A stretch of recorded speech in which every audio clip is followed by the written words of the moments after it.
Greetings, everyone. Welcome to the United Independent Compensatory Code System concept, a compensatory counter-racist code, revised expanded edition, a textbook workbook for thought, speech, and or action for victims of racism, white supremacy by Neely Fuller. This is our study on Area 9, war/counter-war, pages 370 through 380.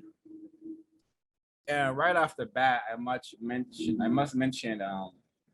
the importance of this area, war/counter war, and also one really significant aspect of the code, which is called the law of compensation. That gets touched on quite a bit this section, and I really appreciated this part from 370 because it's a reminder that everything is compensating for something. Right now, we are attempting to compensate for the lack of justice, but just because the code can say it so much better than I ever can, so I'm just going to read this from 370. And I'm gonna read the first paragraph, and then all of it is quite significant, but so I'll just read all of it. Let me just read all of it. Counter war. Again, this is from 370. Counter war. According to compensatory counter-racist logic, the white people of the known universe are very likely to show little or no serious interest in putting an end to the system of white supremacy racism, and that the harm that the system does to non-white people, until the reactions to that harm results in major and persistent dissatisfaction among white people, and done in such a manner that white people will regard justice, balance between people, as being better than racism and white supremacy. In a known universe in which justice has not been produced, everyone who is able has the duty to do all that he or she can to produce justice. And this is really a significant part that I wanted to share.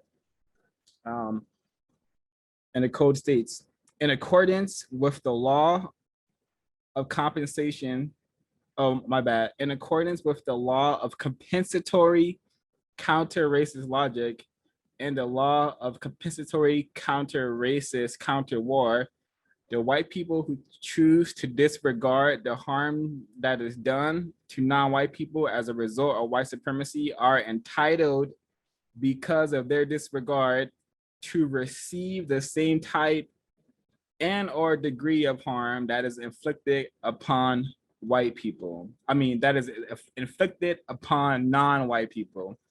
So it's saying that white people are deserving of equal to or greater harm that they are allowing to take place on planet Earth, and that they are responsible for. And the code continues. All of the people of the known universe should learn, know, and understand that no person at any time, anywhere should be unjustly harmed. All people should learn, know, and understand that no person, white or non-white, should be mistreated, and that it is the duty of every person to do all that he or she can to guarantee that no person is mistreated, and guarantee that the person who needs help the most gets the most constructive help. As long as the white people of the known universe choose not to end white supremacist racism, but instead choose to continue to practice and benefit from it, it is correct for them to regard themselves, it is incorrect for them to regard themselves as being mistreated if they receive harm as a result of having made those choices. So a white person, what I'm understanding is that a white person can never be say that they're being harmed because of the system of white supremacy, because it seems that they have it coming, whatever harm that they may receive, which is doesn't happen that often, not nearly as much as it should. But when it does happen, the people who are to blame for that are still the white supremacists because they have failed to make serious efforts at producing justice. So I really appreciate the law of compensation. It's been time white people be compensated for their failure to produce justice, and also be compensated for their continuance of practicing racism in the form of direct violence and indirect violence, whether it's raping, killing, destroying, pillaging, and totally subjugating people who are not white. It's been time that they receive just compensation for that. And if a person disagrees, they're either a confused victim or a highly suspected racist, because no person should be okay with a racist being on planet Earth, let alone a racist attempting to expand, maintain, and refine racism and white supremacy. But I'll end my thoughts there to see if others have things to share from this segment, this section.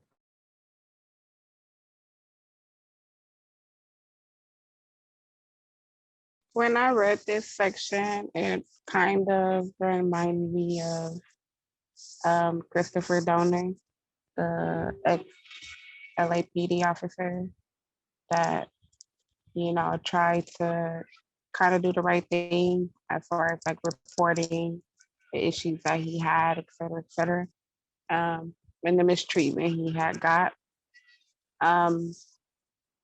Even though he kind of wrote a letter, he planned everything out and went on a spree of killing, and then, end up getting caught up in Big Bear and killed himself, and they just burned him in the house. It just reminded me of the point of how he took action alone because he kind of felt fed up of the whole situation of not getting the justice that he needed, and took matters in his own hands because he knew the consequences at the end of what was going to happen, of all the killings that he did. Yeah, I think Mr. Dorner is an should be studied from a counter-racist perspective, because that was an attempt of at counter war. I wouldn't call his acts and the acts of many maximum emergency compensatory action, because according to that definition, the person must suicide themselves. They must kill themselves. They cannot, I don't know if suicide by cop falls under that. The person must also end their own existence. But while I do think his planning and execution is something that we can learn from, perhaps like why he did it. He was a person who was definitely fed up with the system. He was a confused victim who went into the law enforcement field attempting to produce justice, or what he thought was justice, but his efforts were thwarted by the system of white supremacy and white supremacists. So he felt his only way out was to practice counter violence, and some of his killings were not counter violence because victims of racism were killed and non-white people were killed. But what he was attempting to do is definitely notable, and would not have happened if we were not living in a system of racism and white supremacy. Therefore, the people who are the most to blame for his actions are definitely racist man, racist woman, and racist child collectively. But not an example of Mecca, but definitely a very important figure. Anyone else like to share opening comments? I just wanted to comment on 370, the part that you read earlier about counter war. Reading that section, in particular, the part where it says, as long as the white people of the known universe choose not to end white supremacy racism, but instead choose to continue to practice and benefit from it, it is incorrect for them to regard themselves as being mistreated if they receive harm as a result of having made those choices. So I you know, this seems like a very correct statement to me. It makes me think about things like white fragility and, how white people start, crying out when they start to be mistreated, simply for, what they would say for being white. But honestly, we all know it's for practicing racism.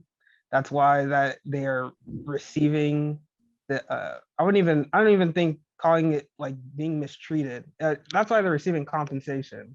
That's more correct rather than calling it mistreatment. They're receiving the compensation. So, reading that, I think it's very well put, very well said, as to, because I feel that a lot of non-white people, myself especially, I feel that, white people, so they need to get what they deserve. I'm not saying white people should all die or we should all go out and murder a ton of white people, but I think that compensation is needed, and I think this is a perfect way to say it. And then going back to the white fragility, oftentimes, like I said, when they are feeling that they are being, in quotes, mistreated, they start saying things like, oh, or people are treating me this way because I'm white. Then they start coming up with things like white guilt, as a means of, oh, you should, like, you deserve it type thing, or all very confusing. But in reality, it's because racism has been, white people have continued to practice racism. It hasn't stopped, and non-white people have not been compensated for it. So this is compensation, counter war. Hope that made some sense. Yeah, I think it most certainly made a lot of sense. And just compensated, just compensation is most certainly should be expected. But white supremacists have created an atmosphere, system, a reality where they don't get a lot of just compensation in a form of counter violence, justifiable violence. And I hope this changes in the future, or they just choose to produce justice before an increase of their much needed just compensation takes place. Another really important aspect of MECA, Maximum Emergency Compensatory Action, is I believe this portion right here. Actually, let me just yeah, I'm just gonna read this paragraph from 372, which states, under white supremacy, a condition of maximum emergency means that an individual victim of white supremacy, non-white person, for reasons known to him or her, no longer has the will to submit and or cooperate with any part of racist white supremacist domination at any time for any reason to any degree.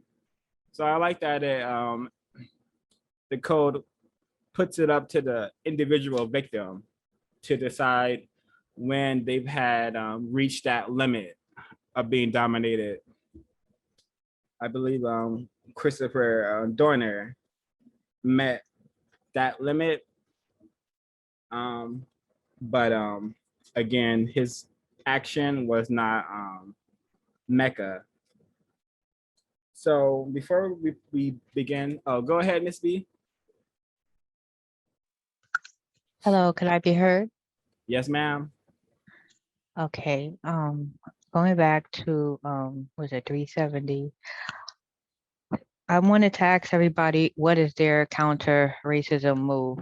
Like for me, it mentioned nobody being mistreated. Um, it's something that you read, I think it's the second paragraph. And something that I do at work, especially, is I help non-white people, but without them knowing. And that's my counter racism move. Um, I find that, it's just too much backstabbing and mistreatment and being discourteous to each other. And so I try very hard not to do those things. And for the most part, I give myself an A for that. Um, yeah, that's all I have for now.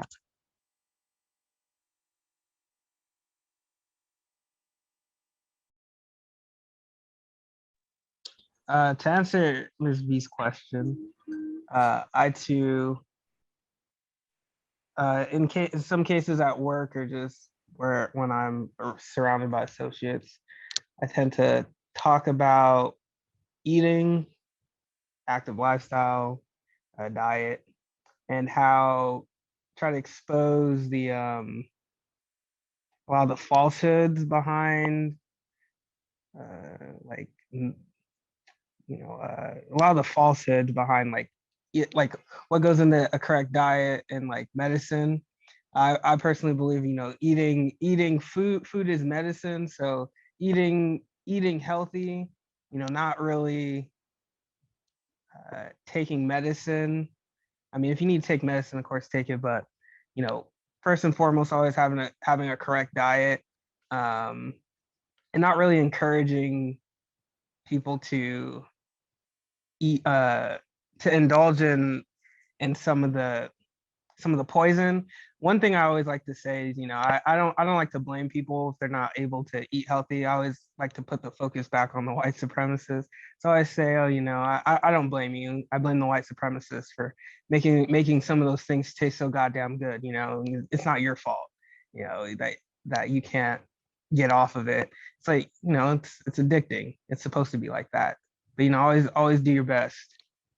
That's some of the stuff I like to implore, and I'm always talking about, always trying to make sure that first and foremost people are exercising and having a healthy diet. I always try to do that for non-white people because I know that not Black people, we tend not to do those things.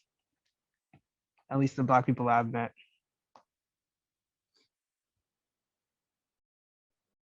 Great question, Ms. B.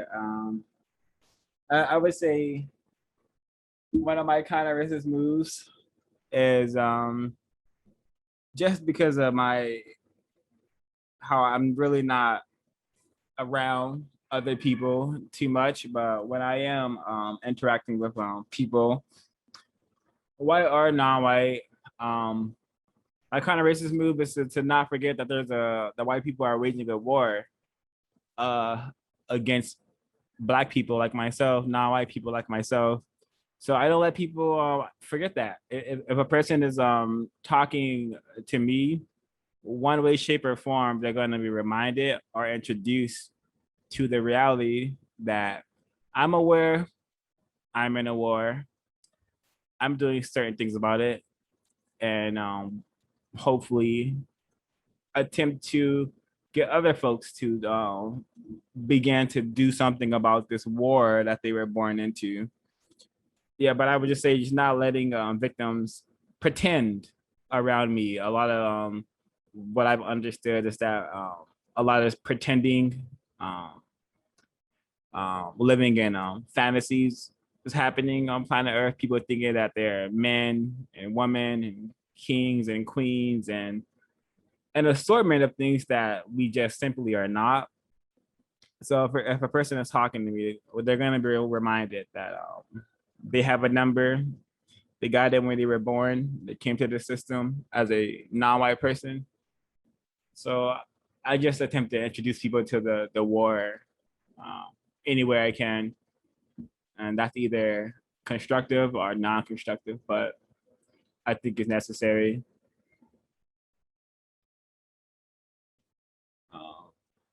But other folks like to answer Miss B's question? Maybe you could ask it again, Miss B, because Ray keeps dropping in and out and maybe missed it. My question: what are some of the counter racism moves that you practice, whether it be outside, at work, or when you go to supermarket, wherever? What are some of your counter racism moves?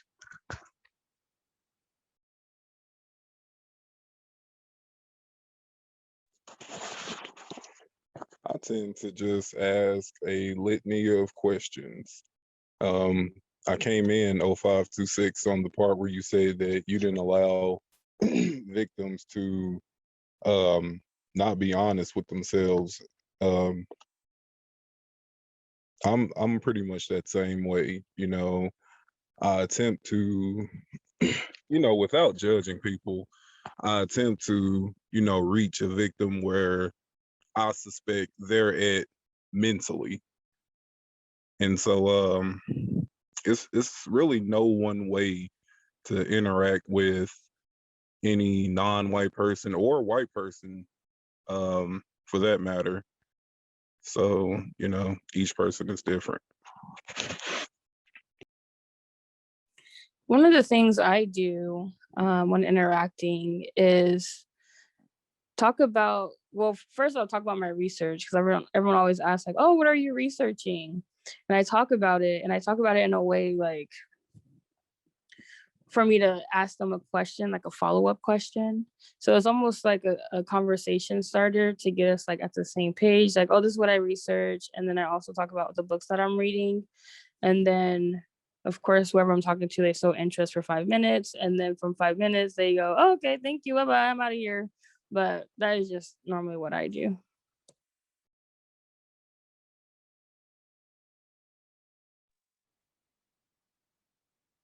Can I take a stab at the question, please? Please do. If I'm understanding the question correctly, ways that we are using to, or methods we're using to counter racism. Is that correct, Ms. B?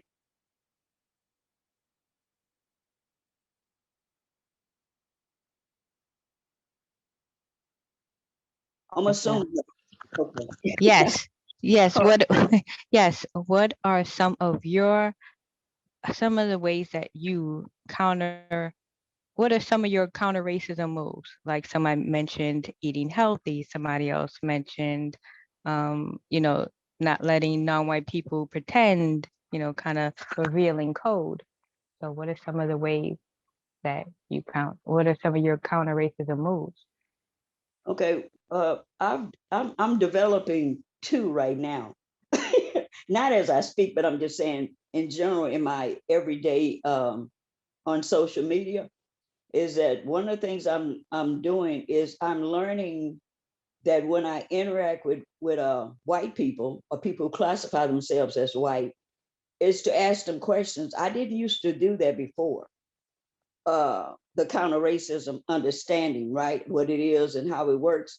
But now, since I'm understanding that, the fear of questioning or asking questions of white people is not completely gone, but it's to the point that I'm not so afraid as I used to be. I used to would only ask white people questions if I was on a job or something, or if you're in a grocery store or something like that. So I didn't really ask white people real serious questions, right? But on my social media, I have various groups that I'm a part of, and they do have white people or people who classify themselves as white in them. And it's to the point now that I begin to ask them more questions, right? And seeing what is their definition. Like, I love the word guide. When I think about asking questions, I already have the word guide, right? So it helps me to when I ask the question, like, what does justice mean to you, right? And I find that when you ask white people, there's at least my attempt on yesterday is that they get quiet. You know, it's like they don't know what to do with the word, right?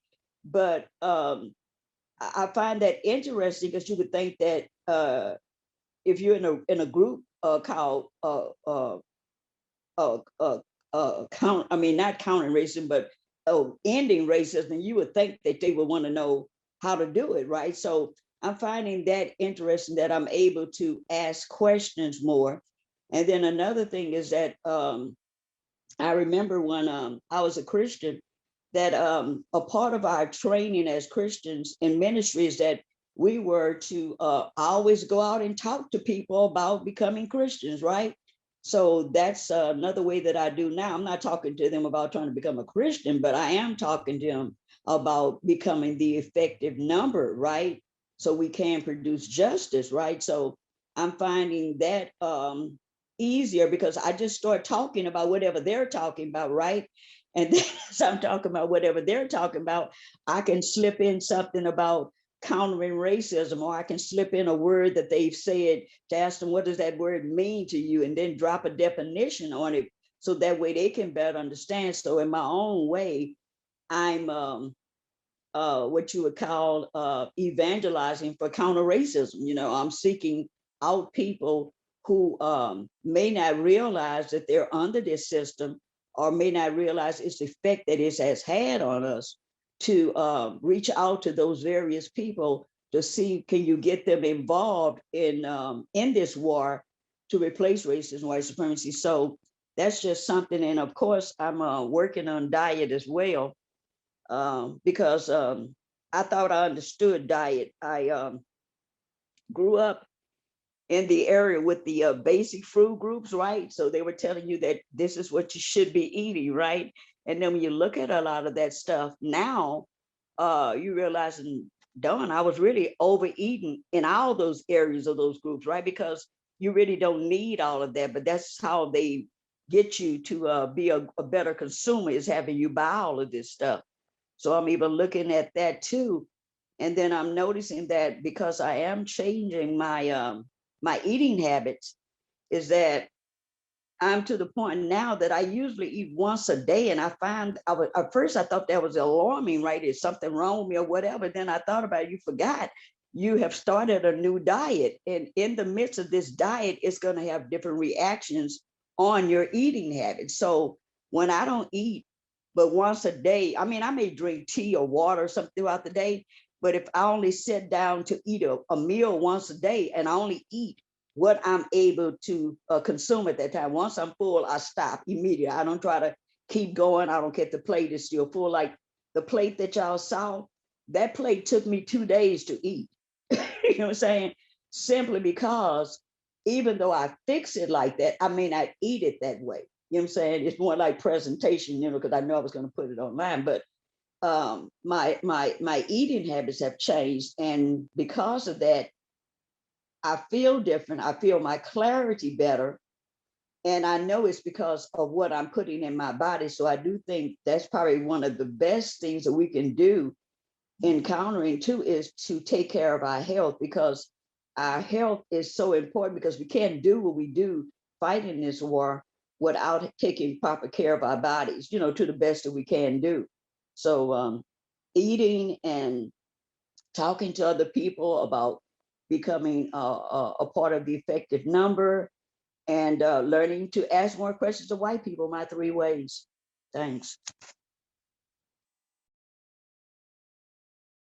Thank you so much, Ms. Williams.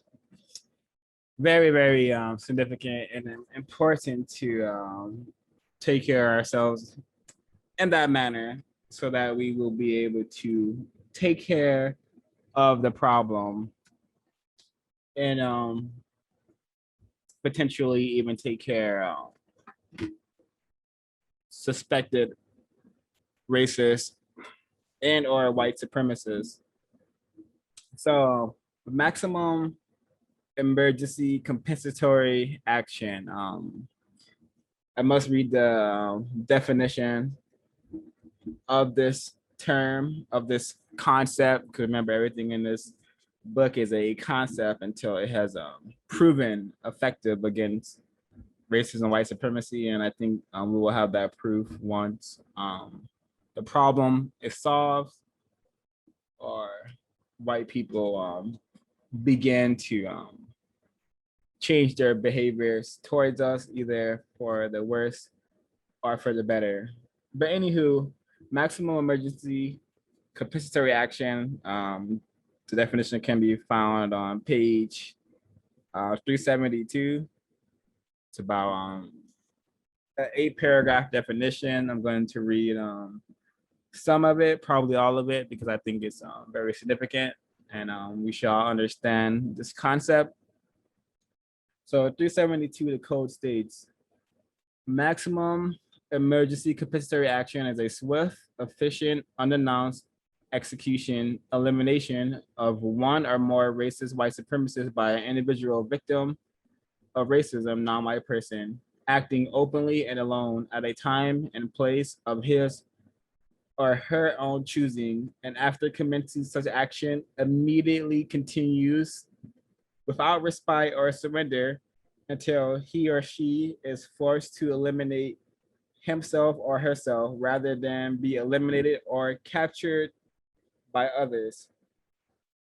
Maximum emergency compensatory action is the willful and deliberate elimination of one or more racist white supremacists through death, and the willful and deliberate elimination of self through death by a victim of racism, acting alone according to a detailed plan and acting only after he or she has judged that he or she could no longer endure the effects of racism, and or that he or she is no longer able to effectively promote the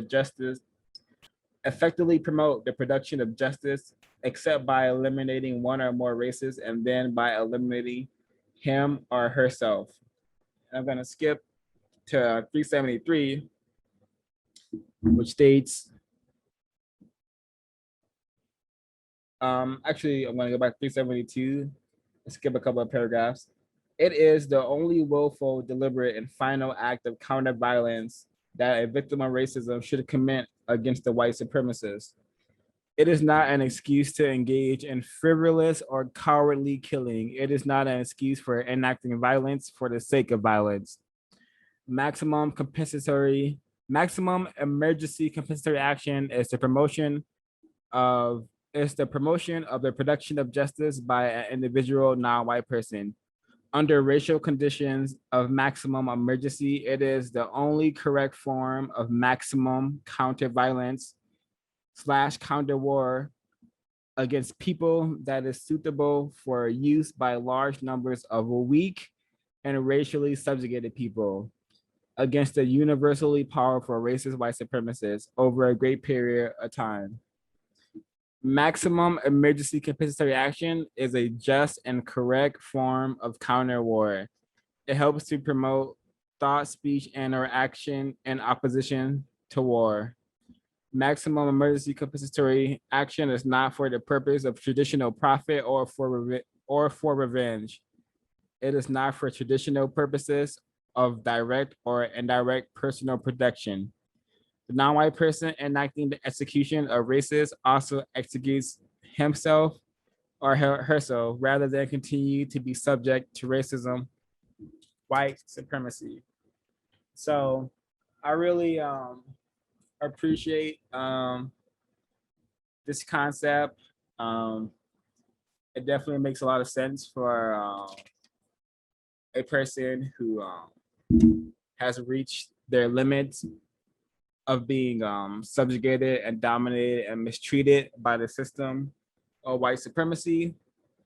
And because so many victims have met their demise and have been destroyed by the system, the correct compensation is to attempt to eliminate one or more races while an individual makes their exit, the exit being ending their existence.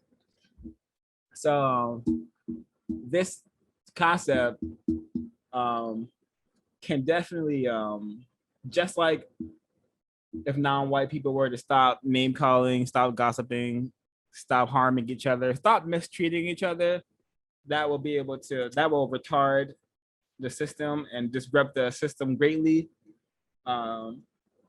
More acts of Mecca, I suspect, would also disrupt and retard the system. But because of due to my research, I think white people they love being able to go and hunt down a victim of racism who is said to be armed, who is said to be possessing firearms and is using those firearms. They love that kind of those situations where they can go out and just shoot a victim 100 times, 200 times. So I think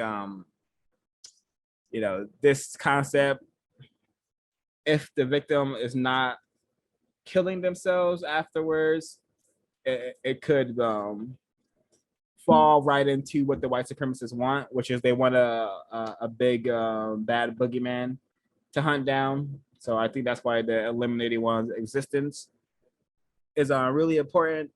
And maybe I have to ask Mr. Fuller, the suicide by race soldier count. I don't think it does, because if it does, then like many of the names I'm gonna discuss are examples of Mecca. But some more examples of counter war that I want to share is Mika Xavier Johnson. This took place July 7th, 2016. He killed 5 race soldiers in Dallas, Texas. And then he was killed by race soldiers. And then there's another, and it's really interesting that these happened 10 days apart, and they both were in response to the treatment of protesters or due to a victim of racism like Alton Sterling being killed, and these victims and that death of Alton Sterling, the killing of Alton Sterling, prompted these individuals to reach their limit. Mr. Mika Xavier Johnson and also Mr. Gavin Long, who preferred to be called Cosmos Santapera. So he attacked and killed 3 race soldiers 10 days after Mika Xavier Johnson in 2016. And this is a person who I've heard about, but I have never researched what they exactly did. But turns out Mark James Robert Exit, probably better known as Mark Essex, killed 9 suspected racists, 5 being race soldiers. But I may be incorrect. I think 4 being actual race soldiers. I think one of the law enforcers he killed was a black male. So that was of course not correct.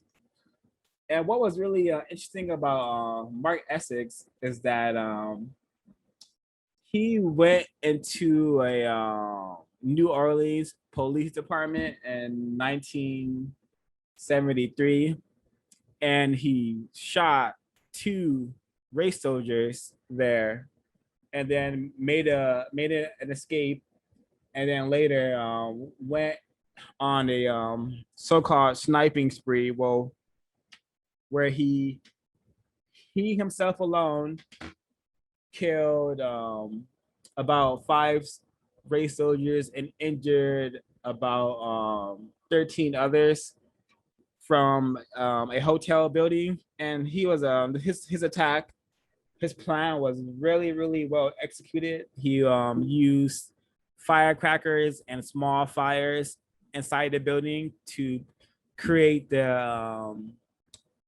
idea or paranoia that there were multiple shooters. And I thought that was a really interesting way of practicing counter war. But and I give that example about how white people love to like hunt down a victim. Mark Essex was shot over 200 times. They actually had to bring in a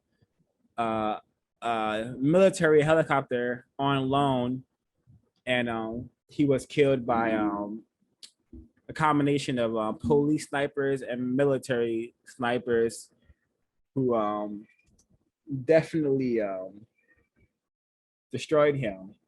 So I don't think because these three people were killed by race soldiers, the first three names I mentioned, Mr. Mika Xavier Johnson and Mr. Cosmos Santapera, Mr. Mark Essex. So I think these are just examples of attempted counter war and not an example of Mecca. But Mr. Omar Thornton is definitely an example of maximum emergency compensatory action, because he did end his own existence and he was aware that he was killing racists. And one of his quotes during the 911 call was that he wished he could have took out more racists. He wished he could have got more. And as a fellow victim of racism, I think that's a very constructive message to send out. But anyway, Mr. Omar Thornton, and August 3rd, 2010 in Manchester, Connecticut, he killed 8 of his so-called co-workers, but in actuality, they were suspected racists and or white supremacists due to him being mistreated by what he called a racist company.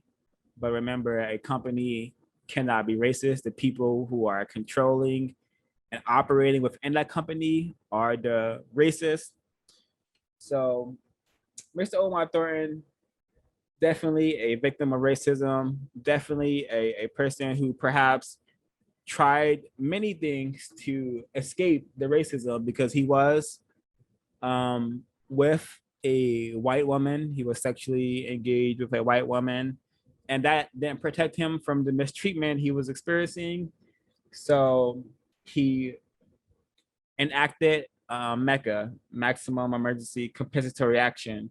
And I don't know if he ever heard of this concept or if he's ever read Neely Fuller's book.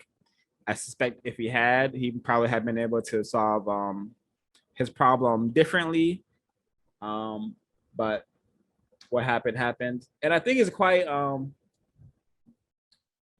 can be called poetic, but because of my victimization, I am quite insane. So I think it's poetic that Mr. Omar Thornton used 2 9mm handguns to kill white supremacists. One of Hitler's favorite weapons was the so-called Ruger, and white people have trained black people across the globe to kill each other with this firearm, this 9mm. So it has to be some sort of poetic justice for a black male carrying around 2 9mm pistols, going around shooting the people who have subjugated him and dominated him under the system. I may be incorrect, but I think that's quite poetic. And yeah, if the system of white supremacy did not exist, Mr. Omar Thornton would not have had to do what he did. Nor would have Mark Essex, nor would have Cosmos Santapera, better known as Gavin Long, nor would have Mika Xavier Johnson. All of these people are victims of racism, and I think many to learn from their attempts at counter war and practicing of MECA in regards to Mr. Omar Thornton's situation. So is there any comments, questions, or ideas involving maximum emergency compensatory action that folks have? Feel free to share them. Oh, I would just add one thing, the Omar Thornton event that is mentioned in I believe Black Love is a Revolutionary Act, or I think Death of a Dark Nation, one of the Trojan, one of the Pam books. It's in one of them, or I think it's in all four. But yeah, that event is mentioned in those books.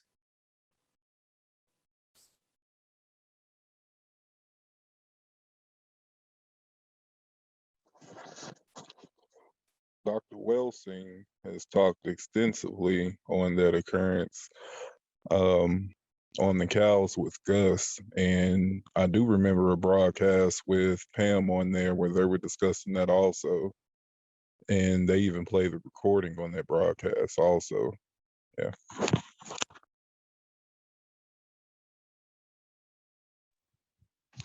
I would like to add the part where it says question, is a victim of racism justified in acting as judge, jury, and executioner? Why, how does such action promote the production of justice?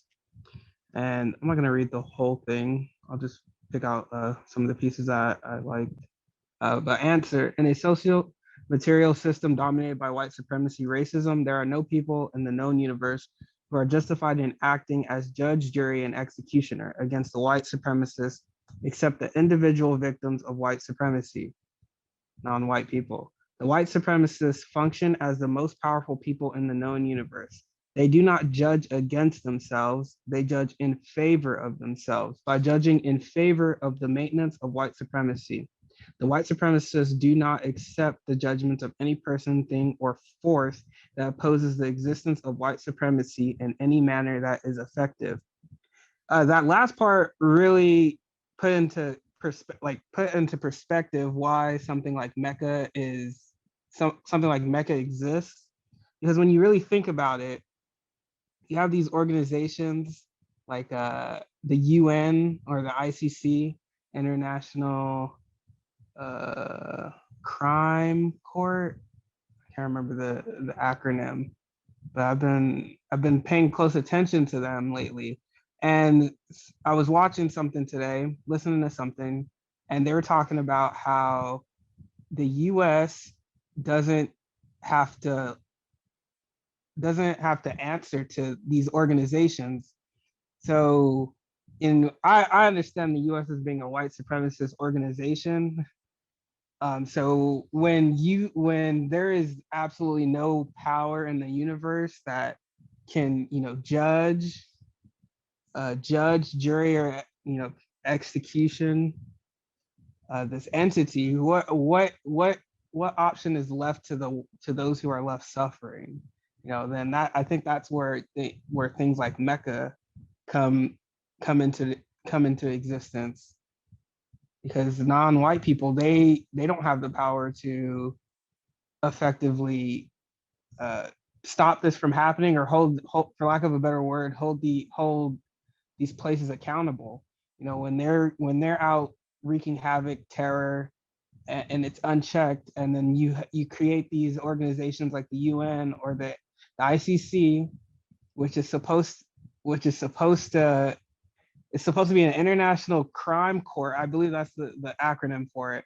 And you're supposed to be trying these nations for war crimes against people, but places like the US, they have power to where they don't have to abide by it. They don't have to listen to it. They're never going to do anything that hurts their influence on the planet. So when stuff like that exists, well, non-white people don't have any other choice but to enact things like Mecca. Thank you, Mr. Kwaku. And I'm reminded to mention that the names, the victims, Mark Essex, Mika Johnson, and Cosmos Santapera, these were all former military participants, all have military training.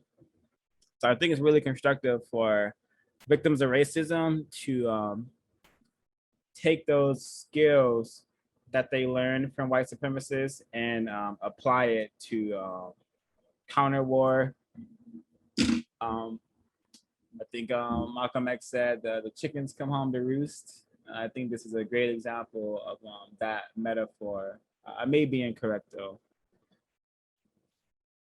Again, all had military training. Maybe they well, for the ones who experience combat, I believe Gavin Long and Mika Johnson, they probably were like, I've already killed a ton of brown people for white people, and still nothing has changed. They're still over here killing us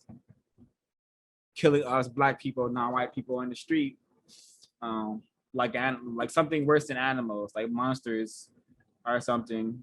So counter violence was initiated.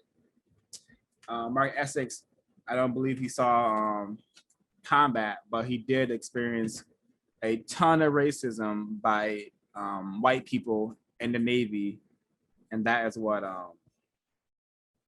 not prompted him to do what he did. Again, it was the death of two student protesters in 1972 that caused him to practice counter war. But really interesting, very interesting. I think this part is really important for folks to remember and understand when discussing or thinking about war/counter war. And this is from page 374, where the code says, the enactment of maximum emergency compensatory action means the willful and deliberate elimination of the existence of one or more racist white supremacists. The willful and deliberate elimination of any existence, whether a person, plant, or animal, is a serious act. No existence of any kind should ever be eliminated unnecessarily. It is never necessary to eliminate existence except when the law of compensation demands it. The law of compensation requires that when one person plans, willfully, and deliberately executes another, that person must also execute himself or herself. To eliminate the existence of some racist white supremacists in order to stop them from practicing racist white supremacy is oftentimes necessary. The very function of the system of white supremacy itself makes the elimination of white supremacists, people who practice racism, often necessary. So, people who practice racism should not be on the planet. Evidence shows that ending the existence of a suspected racist is a sufficient way of causing that person to stop practicing racism. It's much more sufficient than asking and begging or pleading. So if a person, if a victim of racism chooses to compensate for their position by eliminating one or more racists, as long as they are prepared to eliminate themselves, then it's, according to the code, is a very just act. And I really appreciated what you read, Kwaku, about the judge, jury, and executioner aspect, because I think it makes sense that it makes a lot of sense for victims of racism to judge correctly that white people who practice racism are in need of some sort of compensation for their actions.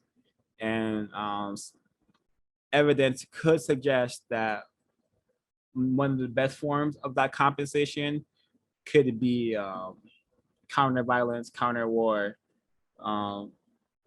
practicing being Mecca, or just counter war in our using our chosen methods.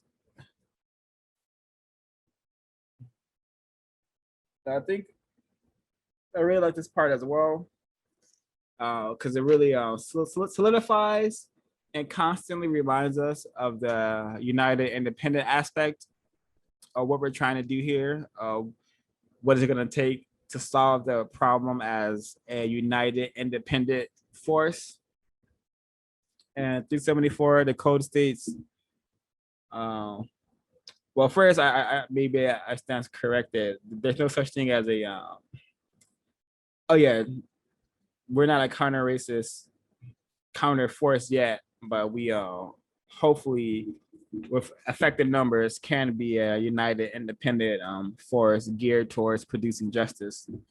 Anywho, the code states, since white supremacy racism is all engrossing among the people of the known universe, and since it dominates all of the so-called groups of non-white people, then the only effective force by people against the white supremacists must begin with and be sustained by individual victims of white supremacy, speaking and or acting in a united, independent fashion, like atoms, molecules, or single sparks of fire. Very, very profound, to say the least. I know, and that's how we have to be. I see white people as being some sort of hive mind, connected on the same wavelengths of practicing racism, white supremacy, and maintaining it and expanding it. Any thoughts or comments? Hive-minded, kind of like the Borg from Star Trek.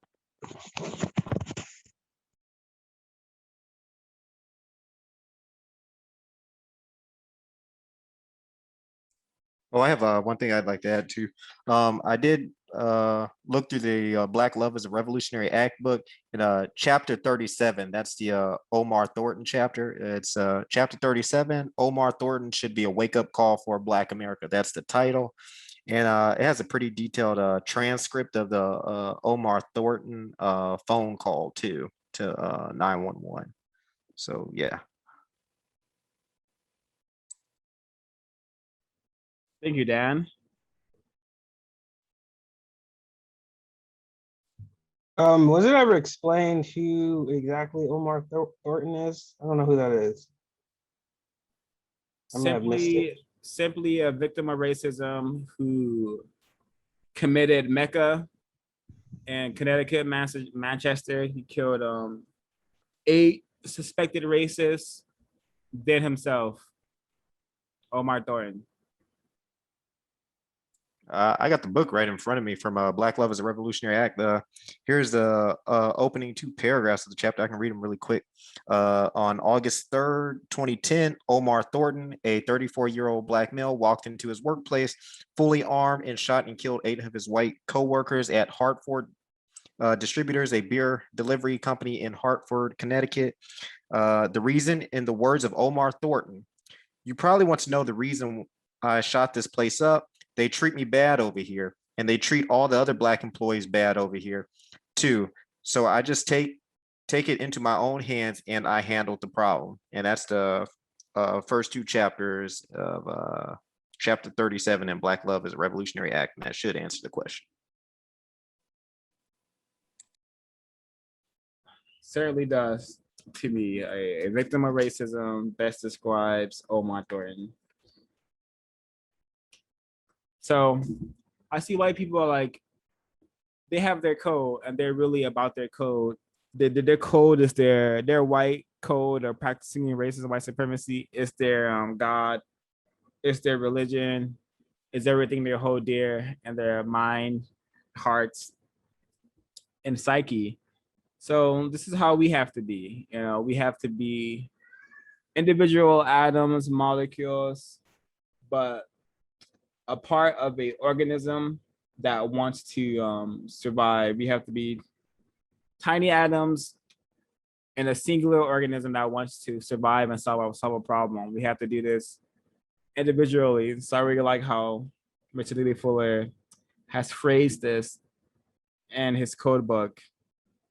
And I'm also going to read from 375, which states, under white supremacy, each victim is alone, and the very conduct of white supremacy prevents its victims from formally organizing as a group against it.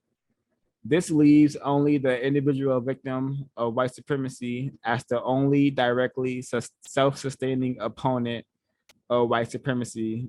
This is not only functional, but also just and correct. This way, no individual has to rely on other individual victims in order to oppose white supremacy.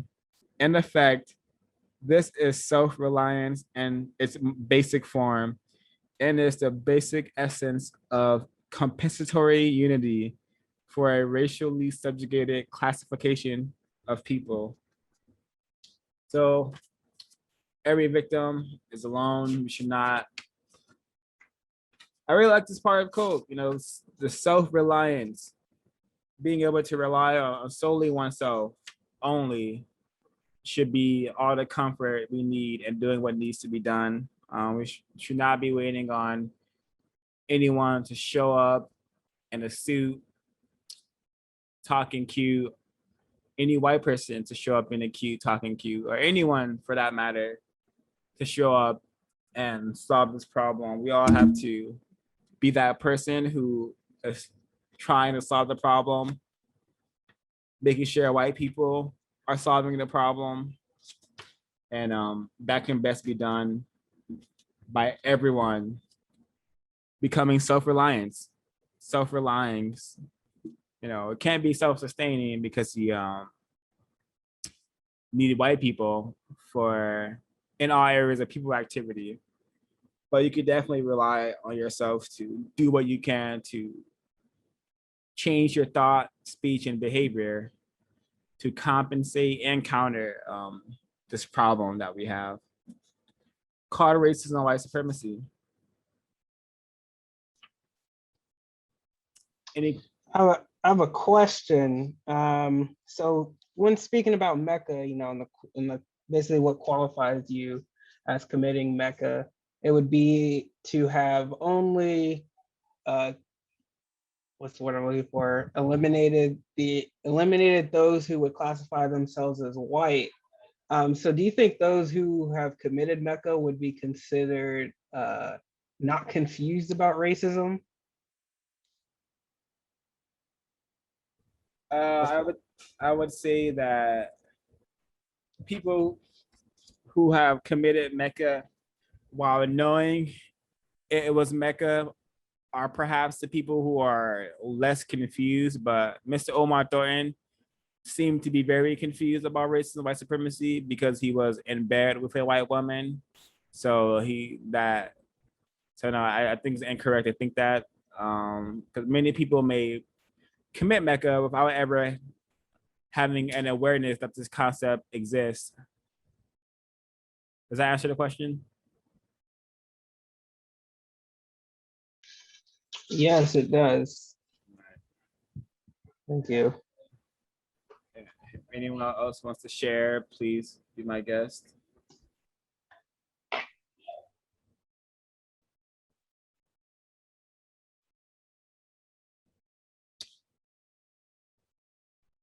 Did anyone bring notes to share today? Or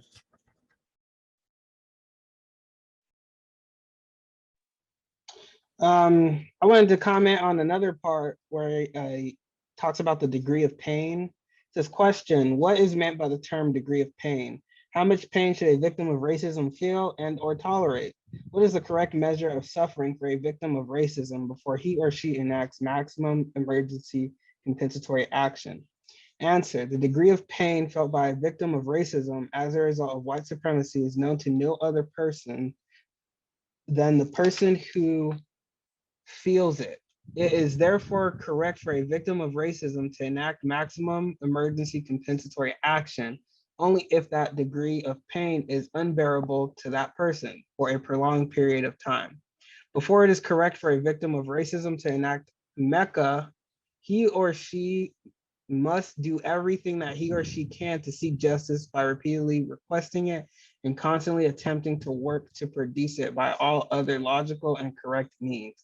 He or she should not attempt to do this until it is reasonably certain that the pain of injustice caused and or promoted by racism is not only too much to bear, but that the damage to his or her ability to function effectively to promote justice by other means is beyond repair. So I thought that this was very interesting. I felt like, when talking about the degree of pain, one thing I noticed a lot of victims do is like they they have things called like the pain Olympics, where you see who's suffering the most, and then by doing that, you try. I don't know what the purpose of or what you're trying to what the goal is, but you're just trying to prove that you're in more pain than the other person, so you must be able to tolerate it more. But I like how this kind of it like reminds us that that's an individual thing. Like pain is subjective, right? So you only know how much you can tolerate, and ultimately those actions may lead you to NECA. If you just because one victim may be able to tolerate the pain or the degree of pain or the mistreatment doesn't mean that another victim is able to.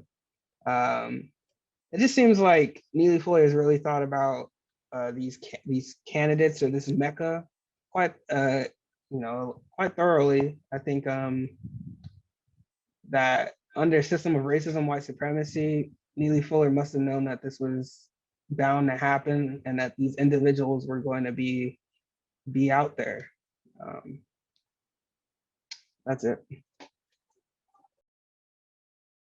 Yeah, they call that the oppression Olympics. I remember that, those types of phrases being thrown out when victims of racism are attempting to talk about their problems. So yeah, I really appreciate this aspect, this part as well. Like it's up to the individual's pain threshold is all that matters. I have a certain pain threshold, and everyone in this room has their own pain threshold. So it's up to us to say, okay, this is enough.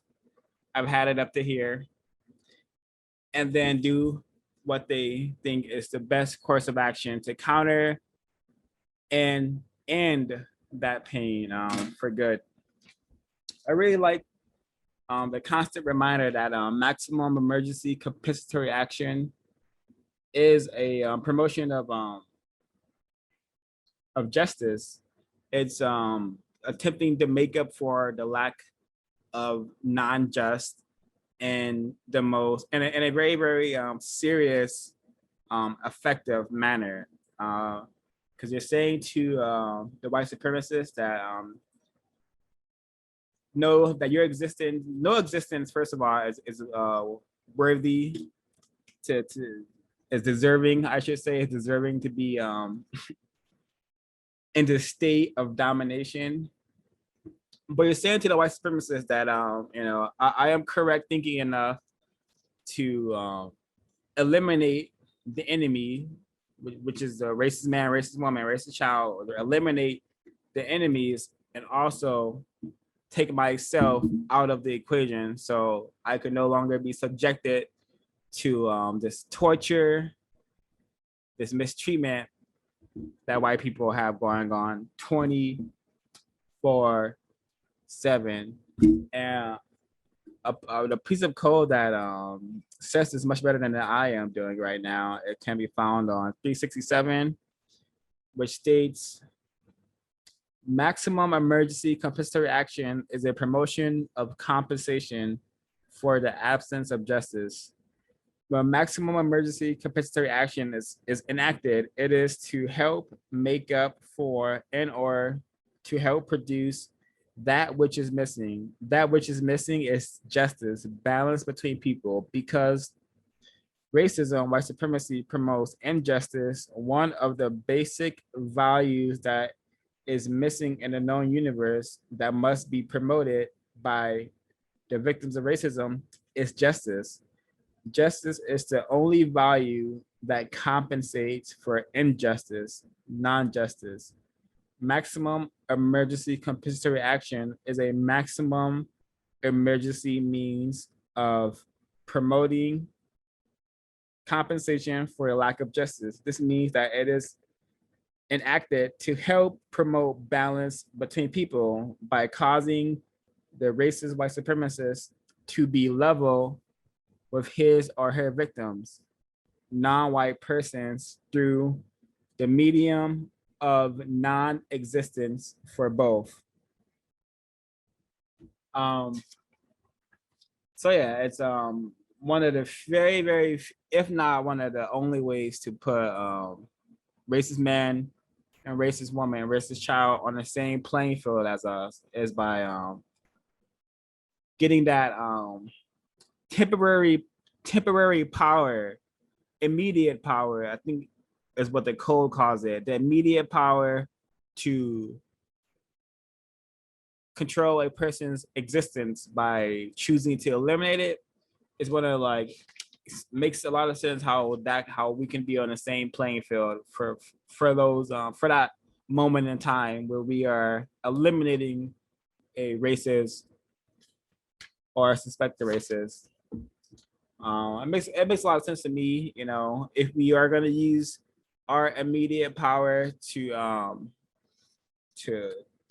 do harm to a person, it should be harm in the form of just violence against the people who have received this kind of violence the least, which is racist man, racist woman, and racist child. So to me, it makes a lot of sense, and I definitely appreciate the concept. I hope this concept and many others in the book will be practiced and allow us to produce justice. Go ahead, Ms. Williams. I just wanted to share a comment from page 378, and it's in the form of a question and answer. It says, question, is maximum emergency compensatory action an insane mean of conducting counter war against racist war makers?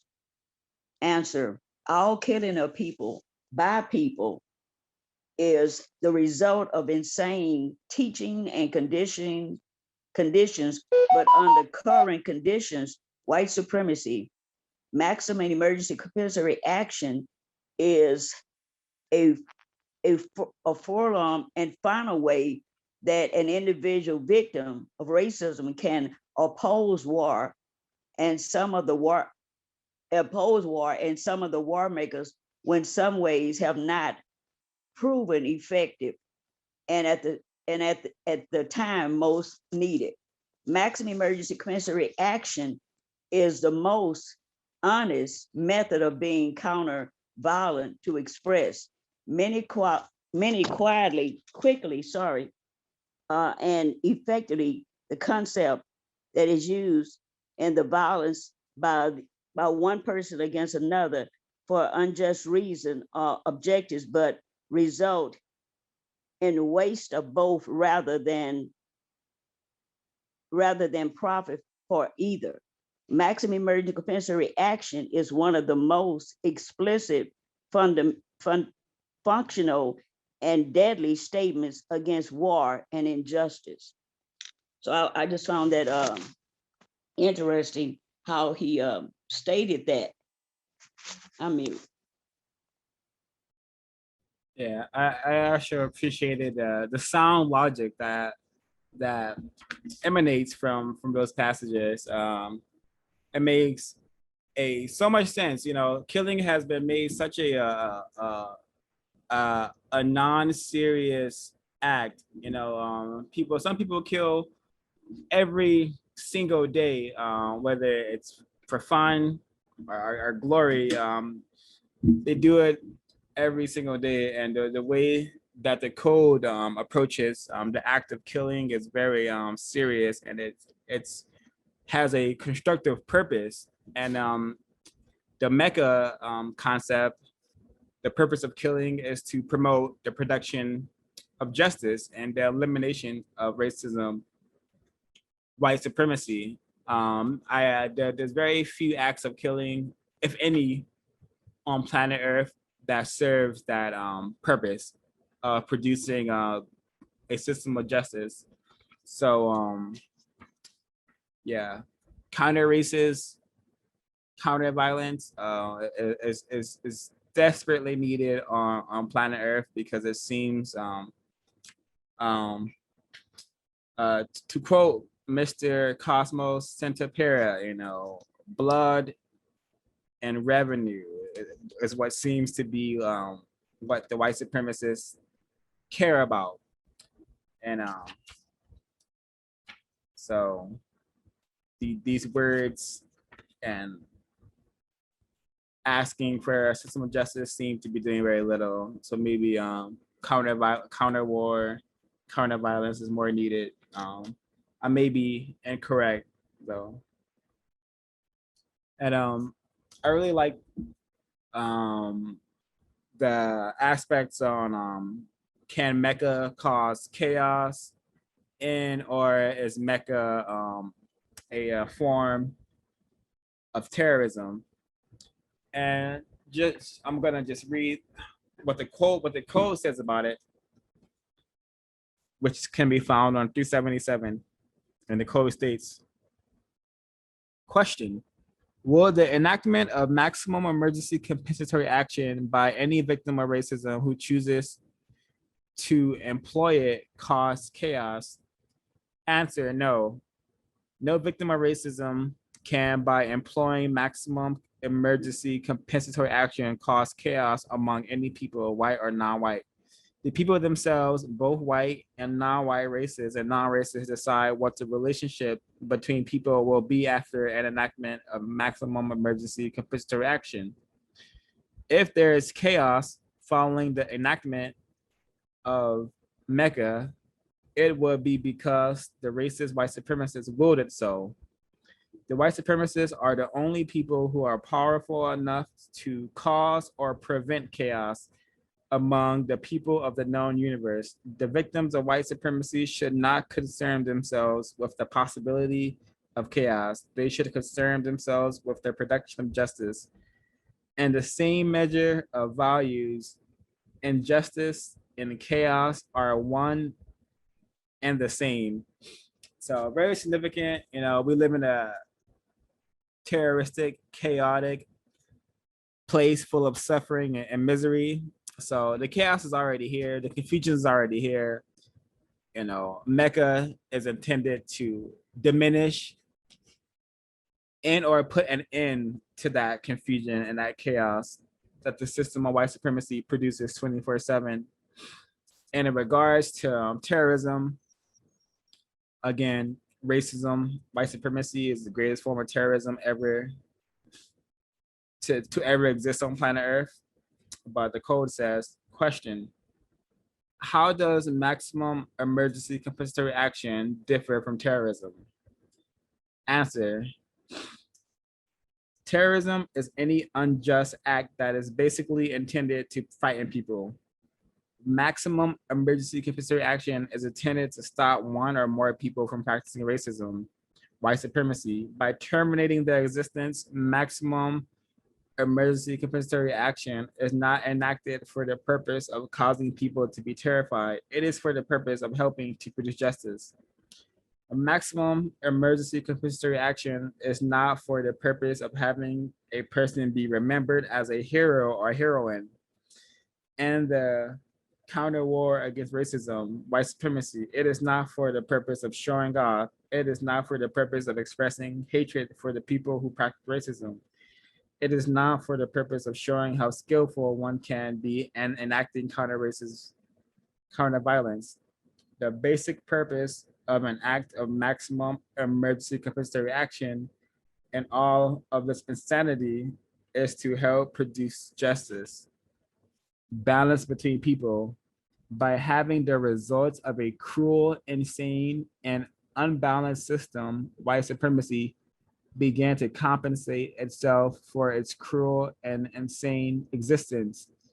through the enactment of maximum emergency compensatory action, all of the people directly involved died cruelly, insanely, and correctly as a result of the existence of the system of white supremacy racism. This too is all in accordance with the law of compensation, the law of laws. So very should I dare I say it, powerful words from Mr. Neely Fuller, and very logical as well. You know, if a non-white person, I think even if a victim of racism does not want to practice MECA, even if they're practicing counter war using their chosen methods, even that shouldn't be considered terrorism, because they're not trying to frighten people. They're trying to put an end to the system of white supremacy. And like what was mentioned earlier in this segment, I'll just read it again. In order for this problem to be solved, three things may have to occur. The first one being non-white people consistently kill white people in numbers equal to or greater than the number of non-white people killed. So if a person wants to, if a victim wants to practice counter war by taking care of that first aspect, without doing MECA, then I think is also just and correct. And my thinking may be too incorrect and too insane. But I this is what I suspect to be true. Because white people kill for fun, they kill 24/7 all day. All day, Black people are being destroyed, Black children are being destroyed 24/7. This is happening. So if white people in equal numbers are greater to begin to be eliminated, then perhaps they will get serious about solving the race problem, because no person, thing, or creature should be killed, destroyed indiscriminately. If we do not have the right to create existence, we do not have the right to eliminate existence. So it's been time that this killing of so-called life is compensated for, and the code implies that perhaps one of the best forms of that compensation is MECA, is maximum emergency compensatory action. So 378, the code states, question, is a person who advocates, supports, and or commits an act of maximum emergency compensatory action insane? Is an act of maximum emergency compensatory action an insane act? Answer, yes, on both counts. Question, why? Answer, because all acts that are intended to do harm to people are insane acts. Particularly insane are acts that include the killing of people as a way of changing arrangements between people. There is never a sane so-called reason for one person killing another. There are only insane excuses. Since the people of the known universe must act and react within the system of white supremacy racism, all are insane. Therefore, some killing of people under some conditions can be correctly regarded as a justifiable killing based on justifiable insanity. So I really appreciate this logic here. It shouldn't have taken me my entire life to realize that all killing is incorrect and should not happen on planet Earth. But due to the awesome power of white supremacy, I, like many victims of racism, and especially white supremacists and people who classify themselves as white, I, like them, once worshiped death, thought killing was fun and cool, and something that I would have no problem doing if need be. But as I become more correct thinking and more serious about solving the race problem, I of course see killing to be disgustingly incorrect. But that doesn't mean that it has stopped or slowed down since my awareness of it. So I, of course, understand the importance and significance of a justifiable killing. Omar Thornton definitely makes a lot of sense. Miss Williams, is that a new hand? Same, it's new hand.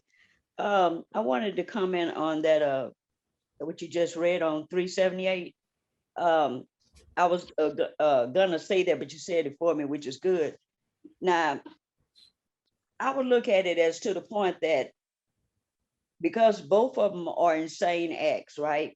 Is that it would probably be dependent on the person's level of insanity. And I do think that there are levels of insanity.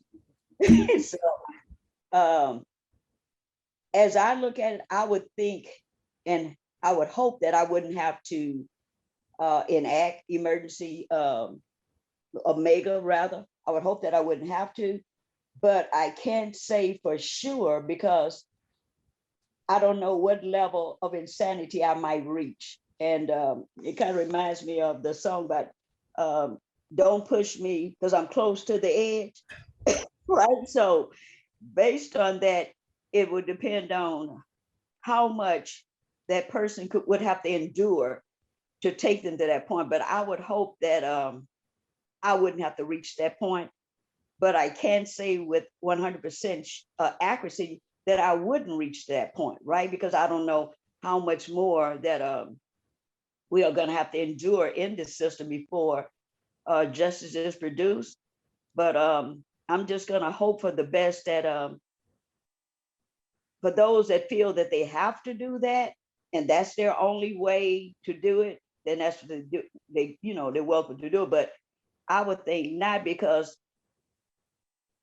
from my understanding of what I'm getting at is that say you enact that and then you kill up these white people, right? And say you take 10, okay, just good day, you take 10, then you turn around and take yourself.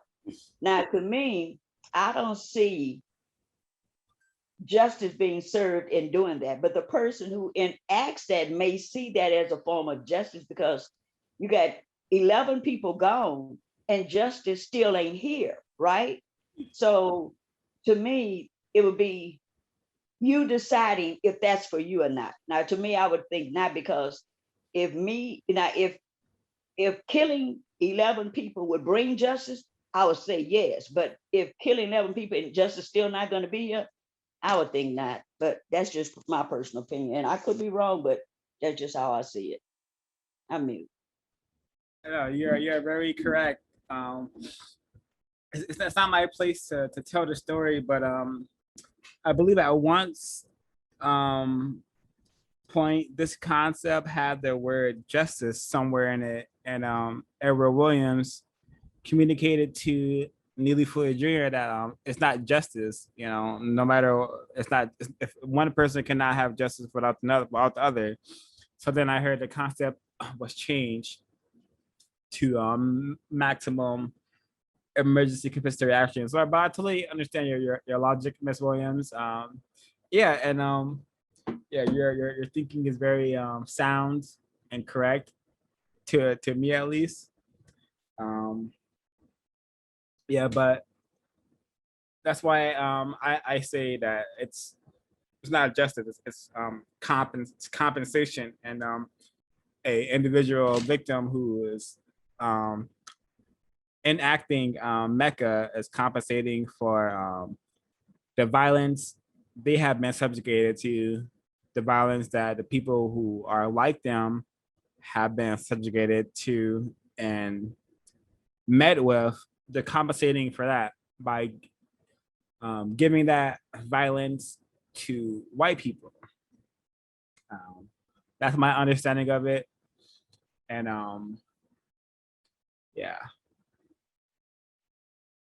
Are there any other folks who'd like to share? With that word compensate being there, I can then say yes, right? Because it's up to that individual person what their compensation should be. 10 people might, 11 people might be that person's compensation. Whereas another person would say, no, that's not the compensation I would need. But if compensation means what you deem to be correct or fair for you at that time, then that compensation would be fair. I mute. Understood. So I think it's really important to also read this part from 379. I'm just gonna read basically this whole page because I don't want to, if I am coming off as a victim who's promoting the killing of white people, that is not my intention. I'm just attempting to solve the problem of racism and white supremacy and replace it with a system of justice. So I'm just gonna read 379 to reiterate my goal, and I hope majority of our goals here, which is to produce a system of justice. So from 379, the code states, maximum emergency compensatory action is a form of willful and deliberate counter violence against the violence that is racism and white supremacy. It should be fully understood that maximum emergency compensatory action is to only be considered by those non-white people whose existence under racism and white supremacy has become for them as individuals totally unbearable, with no meaningful relief forthcoming within a reasonable period of time during their existence in the known universe. I really like this concept as well, this part, because if non-white people and their religions, that religion can produce in a person the ability to know the reality that they're waiting on a savior forever. Jesus is coming someday to save us, or the prophet is coming someday to save us. And I think that mentality is really incorrect. So I do appreciate that the code is saying with no meaningful relief forthcoming within a reasonable period of time. Like someday, one day, it's not a reasonable amount of time at all. Any person, anyway, back to my point of not promoting the killing of white people, but promoting the production of justice. And if Mecca is necessary, then by all means, Mecca is necessary.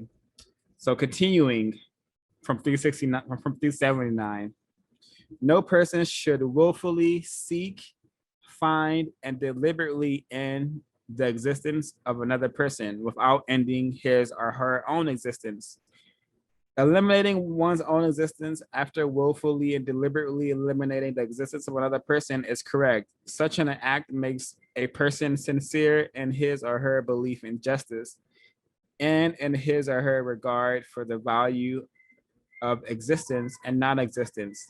This is in accordance with the law of compensation. The willful and deliberate ending of the existence of another in too many instances has been a game.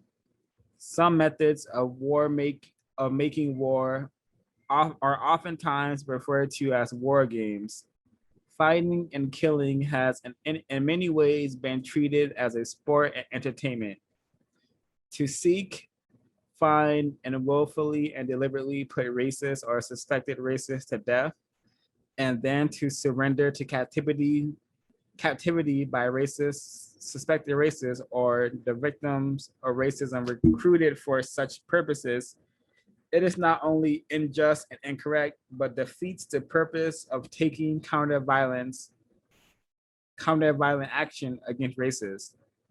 If a victim of racism does this, it indicates that he or she has chosen to take counter-violent action against racists that was not absolutely necessary.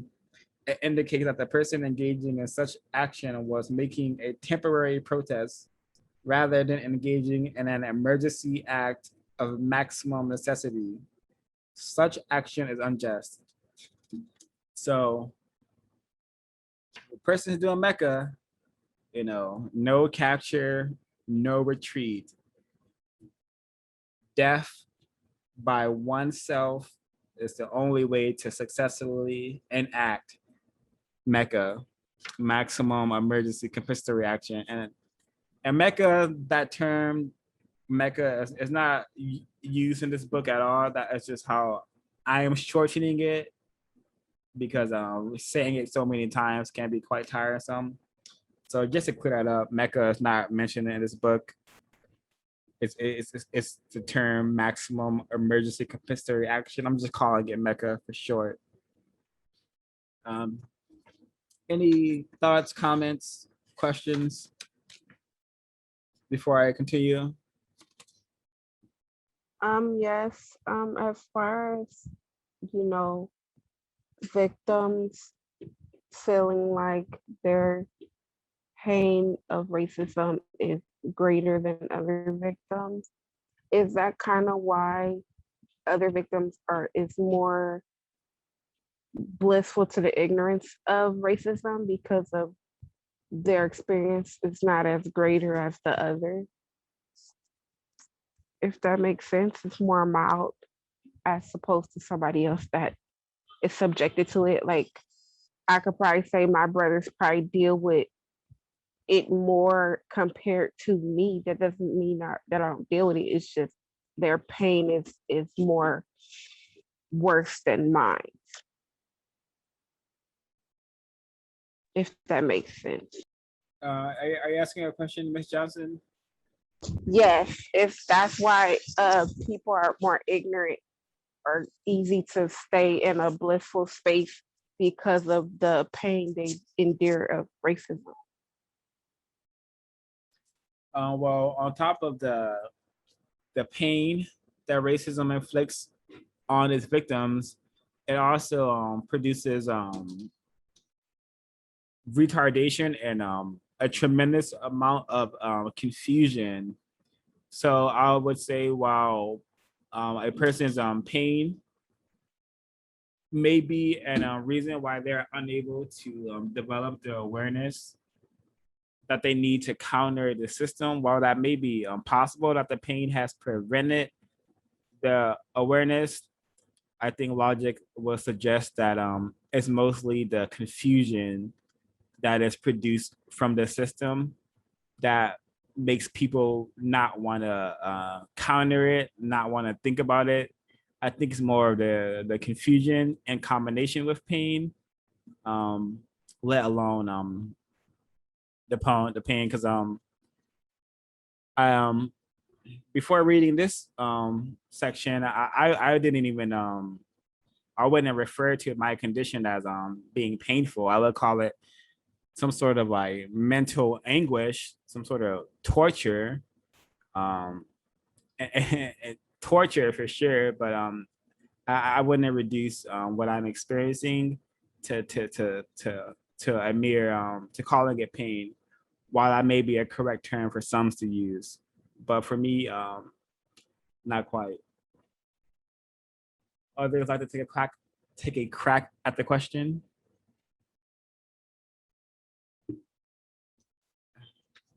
Now we can move along. You said the question again.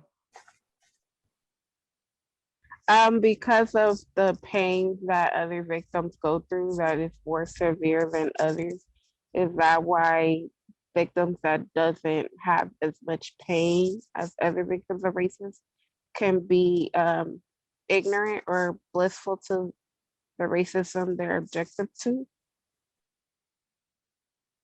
Ooh. I would. I think so, because I think it kind of goes back to like fear, like that many victims experience. So sometimes when a victim is witnessing another victim in greater pain, they are sometimes grateful that they are not in so much pain, or they are not receiving such harsh treatment, even though they are being mistreated. I don't know if I would call it bliss, but I think it's just definitely them being afraid of receiving just as much pain or mistreatment, if that makes sense.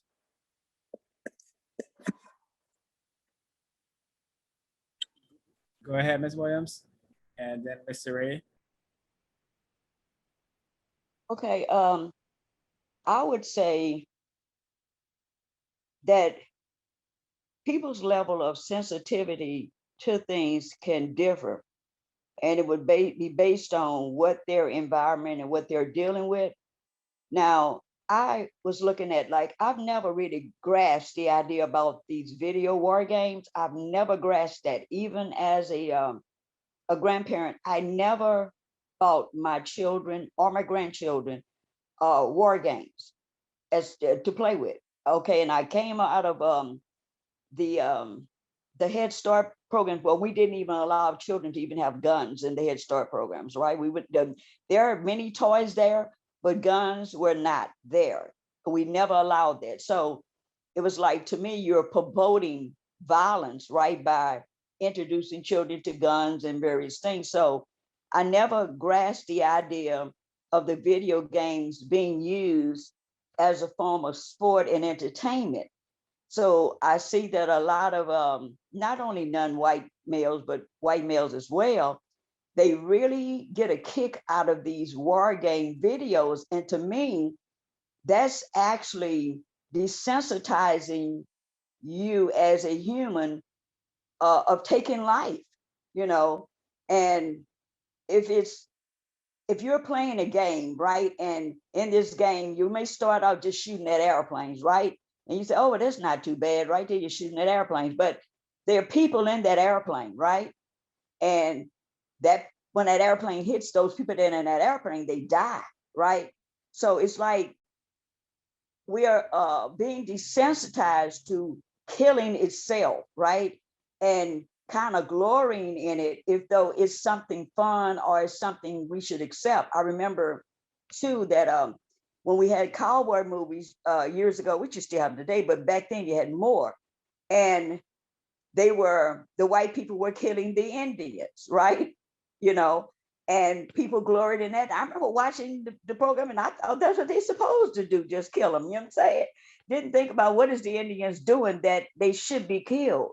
But I think that we're desensitizing ourselves as humans to glory in war and glory in killing and using it as a sport or as an entertainment. I never liked boxing as well, right? For that various reason.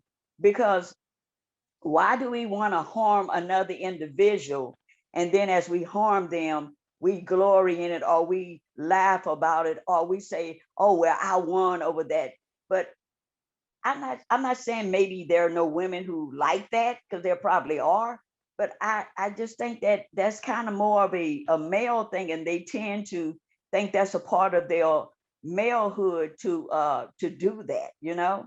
I remember my cousin, he was a little boy, he had some little back then they had like a little figures, right?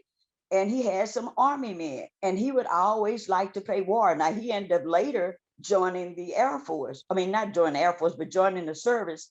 And when he came back from the service, he was just he became an alcoholic. He couldn't even deal with the trauma that he had faced while he was there. So he left a person who was so-called sane, and he came back more insane than he was when he left, right? So I never saw that as something we should be producing or should be glorying in, because we're to me, when we're doing that, we're actually glorifying killing. You know what I'm saying? When we should be looking at how to treat each other fairly and balanced, but killing is not the way of bringing balance about anything, you know. But just my opinion. I mute.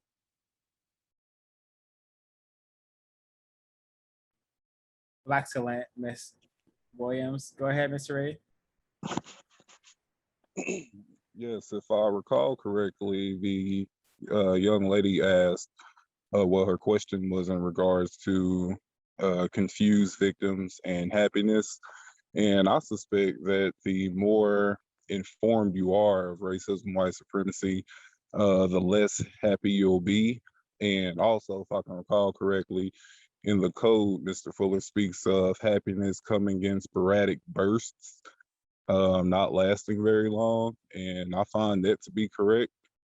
So yeah, the more informed you are, you know, it's, excuse the background noise, I'm still at the park, but the more informed that you are, it's very difficult to truly be happy.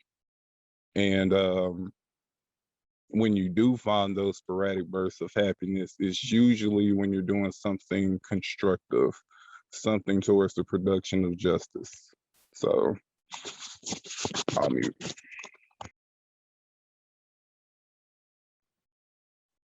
Thanks everyone for answering the question. Very important what Mr. Ray said about happiness, and also what the code says about happiness. Happiness being something that happens at various moments of time, not something we should try to produce ourselves, but perhaps wait to expect when we are doing something of constructive value, doing something that's going to bring constructive results. Yeah, but as for focusing on our pain, we should want to focus on putting an end, a permanent end to the pain, not alleviating it temporarily, but putting a complete end to it, which can be accomplished by producing a system of justice, which will replace the system of racism, white supremacy. So the final note I going to read and share comes from page 380, and I think this book is very important for the folks listening. I highly recommend and suggest purchasing your copy and practicing it, practicing the code and sharing this information with other victims of racism will do a tremendous effort into solving this problem. But anyways, the code states on 380, question, what form of war or counter war that includes the killing of people is more justifiable than maximum emergency compensatory action? Answer, as long as white supremacy racism exists, no form of war or counter war that includes the killing of people is more justifiable than maximum emergency compensatory action. When someone says or implies that there is no justifiable reason for the concept or the enactment of maximum emergency compensatory action, say the following: as long as the killing of people by people can be justified for some reasons, maximum emergency compensatory action can be justified for one reason. The reason for the existence of the concept of maximum emergency compensatory action is justified by the existence of the system of white supremacy racism. So the only reason we have, for this concept of Mecca to exist, it's the system of white supremacy. I totally support this concept.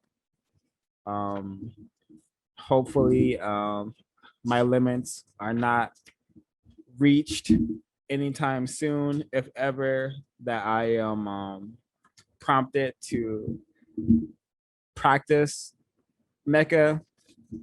But for those who have reached their limits, totally understandable. No person should be subjected to the system of white supremacy. No person is deserving of the misery that the system of white supremacy produces on a global scale, 24/7.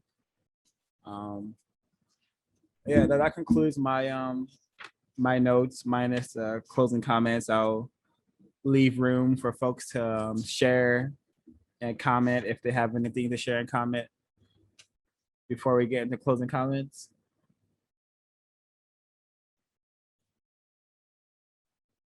Or maybe we could just get into closing comments. Would anyone like to start?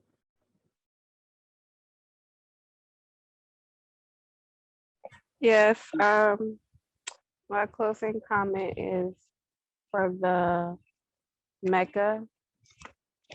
I thought in the beginning, like, what a odd idea that that will be kind of our end result, but it's understand of the compensation due to the fact that we're in this white supremacy racist system. Eventually, because they reflect of killing non-white people and the terrorist things that they do, it's only justifiable way, well, not even justifiable, but just another way of you're kind of getting what you're giving. So in order to not receive, their fear of losing power is the fear eventually that they're creating due to people losing their sanity and doing these compensation acts. So if they want an end to that in general, where it just doesn't kind of eliminates them in itself, then they will want to create a balance where everybody is equal.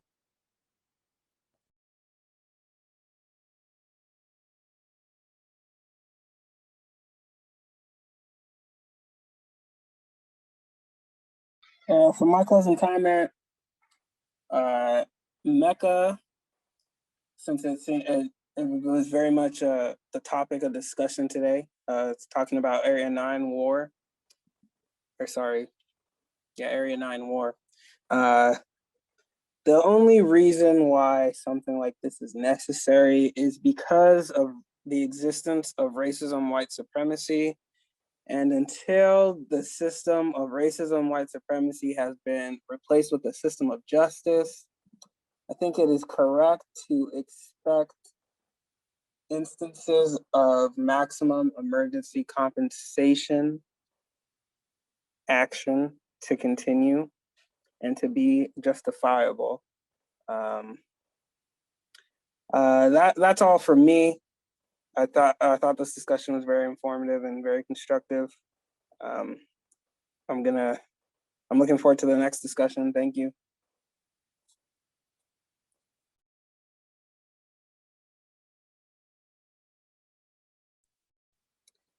I can go ahead and I'll go ahead and pick Dan. Here you go, Dan.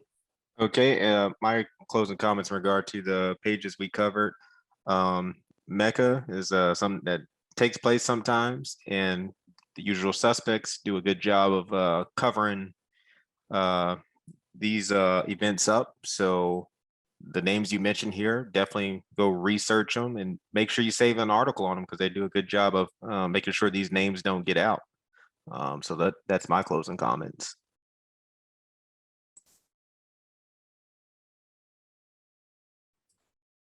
Closing comments for those who would like to share, Mr. Ray, Miss Helen, Miss Williams. Thanks for the folks who have already shared. I'll go ahead and go with my closing comments. One term that was mentioned repeatedly is the law of compensation. And since we're in the ninth area of people activity, I've been noticing a lot of things in the news recently. What comes to mind is here in Texas, it's going to be legal September 1st to carry firearms without a permit. And so as that relates to the law of compensation, I just thought it interesting that with no non-white person on the planet manufacturing weapons or ammunition, and with all the reproductive warnings that come with purchasing firearms and on the ammunition, they talk about the reproductive harm that it could cause. And with white people already being at negative birth rate, that seems fitting. That seems like the law of compensation itself, but not moving quick enough, if you ask me. Thank you.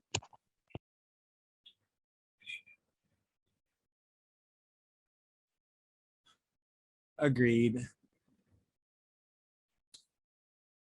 Closing comments, anyone? And everyone?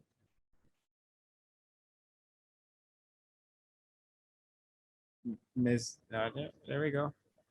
Being in the system of racism, white supremacy, and the insanity that it brings, Mecca would not be needed if people were not being forced to be even more insane.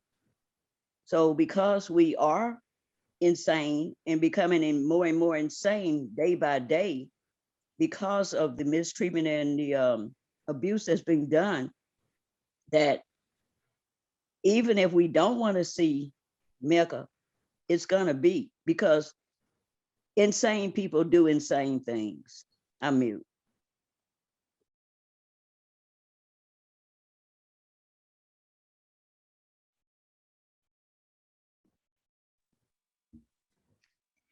No closing comments. I unfortunately pleasantly enjoyed this business meeting, and that's all I have to say. For me, yeah, it's just really tragic that I came to this planet that is being dominated by racism, white supremacy, and the domination produces such misery and such suffering amongst its people that this concept Mecca had to be born. Very tragic, and but it is constructive reading material by people who are attempting to solve the problem, have attempted to solve the problem. This does help to encourage myself to continue to solve the problem. And as I researched Mark Essex, I would recommend folks reading his story and reading on what occurred that day, because when I was reading it, I always felt like I was placed in his shoes, and I was in that hotel room with him, witnessing and experiencing him practicing counter violence against race soldiers. And yeah, the same with Mr. Cosmos Santapera, better known as Galvin Long. Watching the very limited videos that are available involving that day definitely makes me feel some type of way. Really tragic that these people were pushed to their limit and did what they did. Very nice to see them use the tools given to them by raised by white supremacy to attempt to produce justice, attempt to liberate Black people, however flawed their thinking and attempt was. It definitely had constructive intentions. But yeah, learning about these individuals and doing research on them this morning, especially Mark Essex, allowed me to do my workout war training and listen to that song Essex by Brian and Joe Scott Heron. Yeah, very constructive business meeting, everyone, and most certainly looking forward to next week as we continue our understanding of this concept called maximum emergency compensatory action, and further our understanding of white supremacy, what it is and how it works, and how we can produce a system of justice.